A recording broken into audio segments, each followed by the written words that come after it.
오늘 내용은 이제 저번 시간에 진행했던 것의 연장선으로 진행을 하려고 하는데, 저번 시간 제가 네반스 강의 일부를 말씀을 드렸고, 이때 스웨이백이나 백리가 왜 중요한지 설명을 드렸습니다.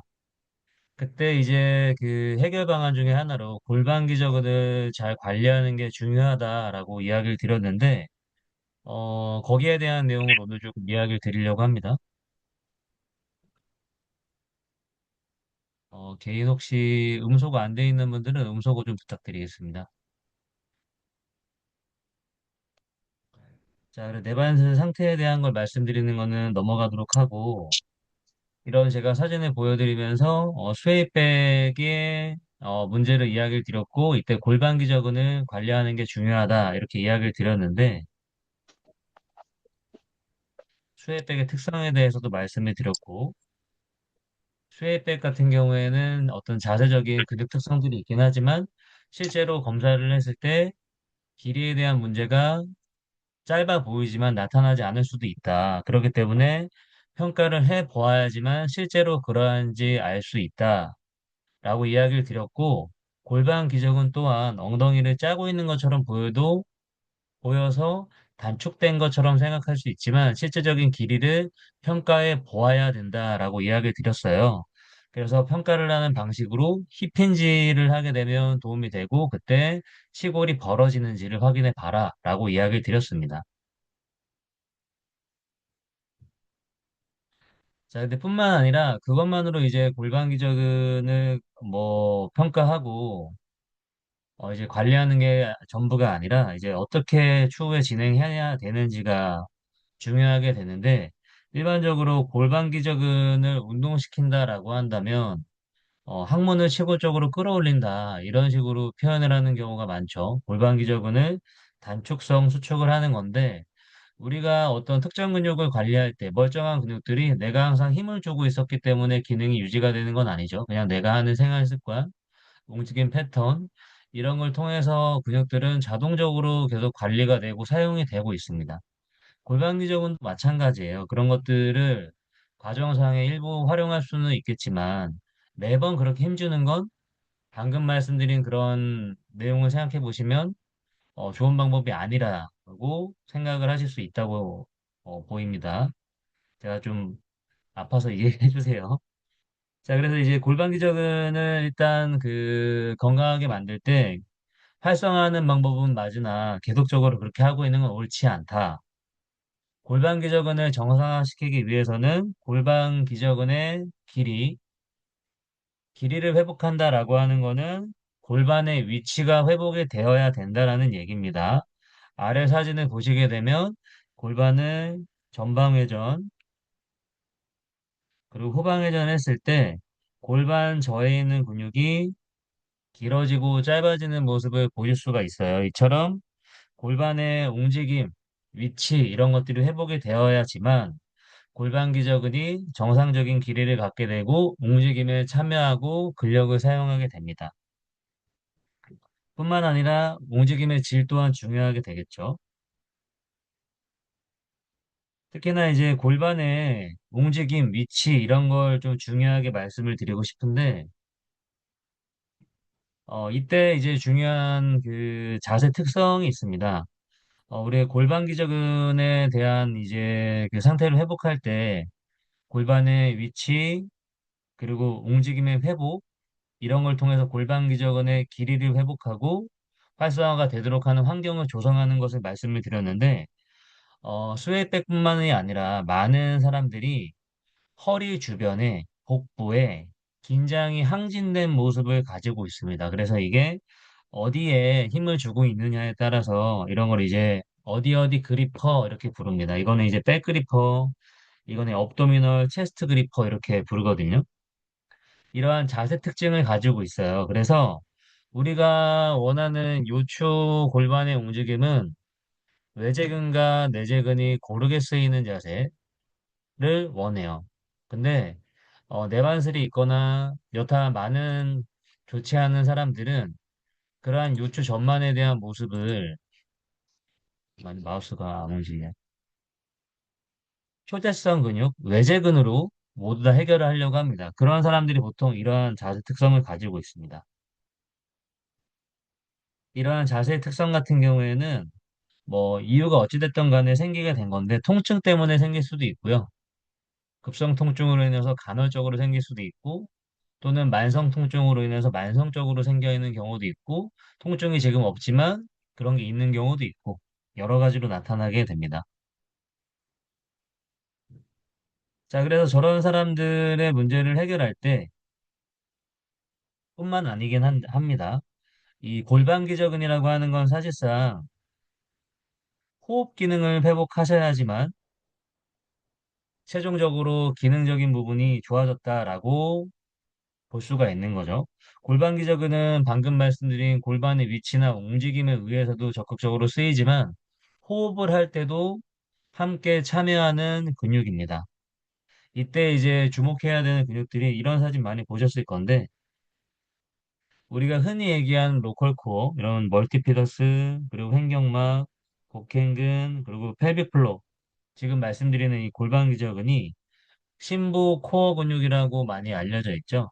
이런 심부 코어 근육들은 전부 다 호흡에 의한 활성화를 얻게 됩니다. 그래서 골반기저근을 건강하게 만들 때 호흡을 건강하게 만들어주는 것 또한 중요한데 이러한 사람들은 어떨까요? 호흡 기능이 당연히 좋지 않습니다. 그렇기 때문에 골반기저근도 정확하게 쓰이지 않고 이런 문제를 갖고 있고 연세가 좀 많은 분들은 대부분 대부분이라고 말씀드리면 좀 조심스럽긴 한데 제가 경험한 많은 회원분들은 전립선 문제나 요식은 문제를 갖고 있는 경우가 굉장히 많았습니다. 자, 호흡을 이제 하려고 하는데 이 사람은 허리가 과하게 긴장되는 사람이고 이분은 이제 복부가 많이 긴장되는 타입이에요. 그래서 요렇게 볼 수 있습니다. 허리나 복부에 대한 모습만 봤을 때 그러면은 이 옆에 있는 사진을 보시게 되면 횡격막이 여기 이렇게 있겠죠? 횡격막이 우리가 흡기를 하게 되면 횡격막이 하강하려고 할 거예요. 그래서 이제 그 호흡을 하게 되는데 폐가 팽창되면서요. 이렇게 이 복강에 대한 상태가 자세마다 다르죠. 복강에 대한 상태가 지금 요거는 이렇게 매칭이 되는 거고 이거는 이렇게 매칭이 되는 겁니다. 그래서 호흡의 특성이 나타나게 되고 호흡을 하기가 어려워지기도 하고요. 호흡의 특성을 조금 더 말씀드리면 이러한 자세 특징을 갖고 있는 사람들은 피부가 늘어난 방향들로 호흡을 조금 더 많이 하는 경향성을 보이게 됩니다. 이런 사람들은 이런 쪽에 호흡을 많이 하려고 하게 되고 이런 사람들 같은 경우에는 이쪽은 호흡이 안 들어가고 이쪽으로만 호흡을 하려고 하게 한다거나 마찬가지로 이 사람 같은 경우에는 이쪽으로 호흡을 못 넣고 이런 특징들이 나타나게 됩니다. 그리고 이제 특히나 이런 자세를 보시게 되면 흡기가 또 어려움이 많이 발생하게 되는데 마치 이제 막대 풍선을 부는 것처럼 일반 풍선보다 막대 풍선을 불기가 어렵죠. 그러한 것처럼 횡격막이 하강하게 좀 더 어려움이 있기도 하고요. 자, 그래서 이제 저런 사람들 지금 허리에 대한 긴장, 이 백그리퍼에 대한 걸로만 설명을 드려볼게요. 저런 분들의 호흡 기능을 회복할 때 인터넷 같은 걸 보게 되면 이런 자세가 많이 나옵니다. 그래서 다리가 벽에 닿아 있고 포지션도 그렇고 이제 후방 회전의 힘 이런 걸 통해서 허리 근육을 좀 더 이완하고 그렇게 하자라고 이제 이야기를 하는 거죠. 그런데 일단 저는 이 벽을 밀어내는 이런 동작이나 이런 것들을 개인적으로는 선호하지 않습니다. 이런 것들이 영구적으로 반박이 있거나 하진 않을 거예요. 그런 가능성이 굉장히 적고 일부 임상가들이 어떤 강의에서 이런 것들을 강조를 하죠. 이게 아마 PRI에서 하는 건가? 뭐 그런 것 같은데, 일단은 이건 제 채널에서 하는 강의니까 제 의견을 좀 말씀을 드려볼게요. 호흡을 처음에 하는 사람들은 최대한 학습을 편하게 할 수 있는 환경을 조성해 주는 게 좋아요. 그리고 이완을 시키려고 한다면은 몸이 편해야 됩니다. 근데 이렇게 다리를 올리고 있는 것 자체가 아래 막 그 박스를 깔고 있는 것보다는 힘들어요. 근육의 활성화가 일어나게 되고, 그리고 허리 같은 경우에도 이렇게 플랫한 상태에서 호흡을 더 많이 플랫한 상태에서 흡기를 강하게 하게 되면 특히나 디스크 문제 있는 사람들 같은 경우에는 심해집니다. 이거는 뭐 데드버그 운동 같은 거 할 때도 마찬가지예요. 데드버그 특히나 이제 허리 안 좋으신 분들 잘못하면 더 안 좋거나 문제가 되는 경우 굉장히 많죠. 그래서 이완을 하기 어려운 부분과 이러한 이제 그 요추에 문제가 있는 사람의 특성 때문에 근육을 이완시킨다는 포인트에서는, 관점에서는 괜찮게 보이지만 실제 현장에서 그러한 부분들이 어려움으로 작용한다고 생각을 하기 때문에 저는 이 자세를 하지 않고, 한다면 당연히 이제 이 여기에 뭐를 깔고 진행을 하고, 허리 같은 경우에도 여러 가지 방법으로 진행을 할 수 있으나 되도록이면 저렇게 완전히 붙이는 자세는 하지 않게 하는 편입니다. 자, 그래서 일단 그 호흡을 할 때는, 그래서 이제 그러한 부분을 감안해서 진행을 하고, 이러한 호흡 같은 경우에도 우리가 좀 간과하는 게 있는데, 아래에서 이렇게 누운 상태에서 호흡을 시작하는 게 유리한 이유는 내가 호흡을 하는 데 있어서 힘을 좀 뺄 수 있는, 근육을 이완시킬 수 있는 환경이기 때문에 도움이 되고, 또 호흡에 대한 인지도, 바닥 피부가 닿아 있는 면적이 많을수록 자세에 대한 인지, 호흡 패턴에 대한 인지를 하기에 유리하긴 하다만, 내가 결국에는 하는 환경에서 호흡이 잘 되는 게 중요하거든요. 앉거나 섰을 때, 운동할 때 호흡이 잘 되는 것까지 생각을 해야 돼요. 근데 많은 사람들이 그냥 누워서 끝나는 경우가 많습니다. 그러면 누워서 호흡을 잘하는 사람은 앉거나 섰을 때 잘할 거라고 생각하면 굉장히 큰 오산이에요. 똑같이 못할 가능성이 높습니다. 거기에도 훈련을 잘하게 만들어주는 게 중요합니다. 그래서 누운 자세와 선 자세가 다르다는 것을 인식을 하셔야 되고, 호흡도 단계별로 전략이 필요하다. 지금 저희가 내반슬에 대한 얘기를 하고 있는 거잖아요. 내반슬에서는 자세적인 특징이 스웨이백이나 백리가 많은데, 그러다 보니까 이렇게 흘러 들어오고 있는 중이에요. 자, 근데 이제 내반슬의 특징 중에 하나를 더 말씀드리고 싶은데, 내반슬 회원을 수업할 때 사실 선생님 뭐 다리가 생각보다 뭐 안 붙네요, 뭐 이런 얘기를 하는 경우도 있을 수 있지만, 더 많이 경험하게 되시는 문제가 뭐냐면은 허리를 아파하세요. 무릎 아픈 경우도 많지만 허리가 아파서 운동이 좀 지체되는 경우가 많이 경험하시게 될 부분이거든요. 그런 부분을 관리할 때도 지금 이야기 드리는 내용들이 굉장히 중요합니다. 그래서 이렇게 호흡에 대한 시작을 하게 되면 앉거나 섰을 때도 호흡을 잘하게 만들어 줘야 되고, 운동할 때도 상황에 맞춰서 호흡을 잘할 수 있어야 됩니다. 자, 그래서 이제 호흡을 시작할 때 중요한 거 뭐냐면은 이 호흡을 잘하기 위한 중립 척추를 인지시키는 게 중요합니다. 왜냐하면 아까 여러 자세 정렬을 보셨어요. 이렇게 여러 자세 정렬을 보셨는데, 똑같이 호흡을 맞아서 횡격막을 하강시키려고 할 때 횡격막이 움직이는 방향이 다 달라져 있습니다. 이 사람 같은 경우는 하강하기가 어렵고, 이 사람 같은 경우는 약간 아래쪽 앞쪽으로 가려고 할 거 아니에요. 처음에 횡격막이 위치하고 있던 모습 자체 때문에 흡기를 하는 방향이 달라지게 되는 건데, 중요한 건 우리가 호흡을 했을 때 아까 말씀드렸던 로컬 코어들이 다 같이 쓰인다고 말씀을 드렸습니다. 이렇게 횡격막이 흡기를 하게 되면 하강을 하게 되고, 지금 우리가 집중적으로 말씀드리고 있는 골반 기저근도 횡격막이 하강을 하게 되면 같이 편심성 수축을 이센트릭하게 일을 하게 되고, 횡격막이 올라가게 되면 마찬가지로 같이 올라가게 되고, 이런 식으로 함께 일을 하거든요. 일을 하죠. 근데 아까 보셨던 그런 자세 부전에 있는 사람들이 이런 환경이 일어나지 않겠죠. 호흡은 하루 24, 매일 계속 하고 있죠. 계속. 골반 기저근을 계속적으로 활성화시키는 게 바로 호흡이고, 그래서 중요한 거고. 근데 호흡을 할 때 척추에 정렬을 주지가 않으면 이러한 메커니즘이 일어나지 않는다는 거죠. 그래서 호흡을 회복할 때 이 정상 정렬을 만들어주고 하는 게 중요해요. 횡격막의 수직적인 움직임을 유도하기 위해서. 그래서 그런 걸 만들어주는 게 중요한데, 뭐 다른 부분도 중요하긴 하지만 오늘은 이 요추 골반에 대한 포지셔닝에 대한 걸 좀 말씀을 드리고 싶습니다.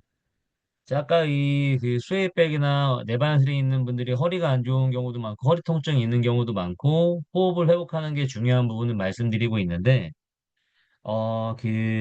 우리가 이 중립척추라고 하는 거는 평추는 약간의 후만을 하고 있고 요추는 약간의 전만 형태를 띠고 있잖아요. 그래서 누워있을 때는 하기가 상대적으로 쉽습니다. 근데 앉거나 서게 되면 어려워요, 일단은. 그리고 제가 잘못 생각하는 거일 수도 있지만 저 또한 오랫동안 그렇게 했고 잘못된 방식으로 몸을 세우는 경우가 굉장히 많습니다. 그냥 허리를 전만한다고 정확하게 세운 게 아니고요. 정확하게 몸을 기립시켰다라고 한다면은 표재성 근육들이 이완이 되어 있어야 돼요. 천층 근육들. 그런 애들은 보통 움직임에 특화된 근육들이고 큰 힘을 쓰는 근육들이죠. 정적인 자세를 유지할 때 걔네들의 톤이 올라가 있으면 안 됩니다.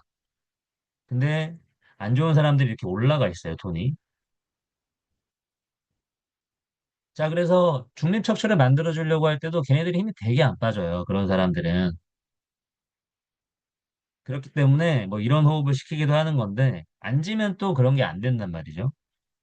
그래서 이때 전략이 중요하게 됩니다. 요추를 어떻게 전만 형태를 만들 것인가, 심부 근육으로 만들 것인가, 표재성, 천층 근육으로 만들 것인가가 중요하고 내반세 강의에서 제가 그 심부 근육을 활용하는 방법, 이 다혈근을 활용한 요추 전만 각을 만드는 방법을 제가 영상에 넣어 놨는데 그 이후에 호흡의 중요성도 말씀을 드리긴 했으나 호흡을 어떻게 해야 되는지는 좀 말씀을 안 드려서 오늘 호흡을 방해하는 자세적인 특성들, 그리퍼들을 말씀을 드렸고 특히나 백그리퍼, 허리에 힘이 많이 들어가 있는 사람들 같은 경우에는 일단 요추 포지셔닝을 하고 호흡을 후 외측으로 잘할 수 있게끔 훈련까지도 시켜주셔야 돼요.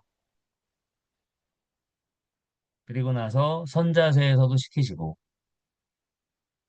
이런 식으로 진행을 하셔야 일단 요추 골반에 대한 형태나 상태가 좋아지게 될 거고 기능적인 흰다리 같은 경우에는 일반적으로 생각하고 있는 어떤 부분 관절들의 근육들의 기능 부전이 있죠. 이러한 부분들을 잘 평가하고 좋게 하는 것은 내반술도 동일하게 중요합니다. 근데 내반술이 특히나 그런 것들이 더 공부를 많이 하게 되는 것 같아요. 아무튼 그래서 이러한 부분은 내반세를 관리할 때 중요하기 때문에 제가 중재 파트에 일부 넣어놓은 내용이고요. 오늘 그러한 내용을 보충하기 위해서 또 이제 그 오픈 채팅방 선생님들한테 이러한 내용을 좀 설명드리기 위해서 이렇게 준비를 해봤습니다. 자, 그래서 오늘 강의는 여기서 마무리하도록 할 거고요. 다음 주에 또 다른 내용으로 찾아뵙도록 하겠습니다. 오늘 20분이나 들어오셨네요. 자, 그러면 남은 시간 잘 쉬시고요. 고생 많으셨습니다. 쉬세요. 감사합니다. 네, 선생님 감사합니다.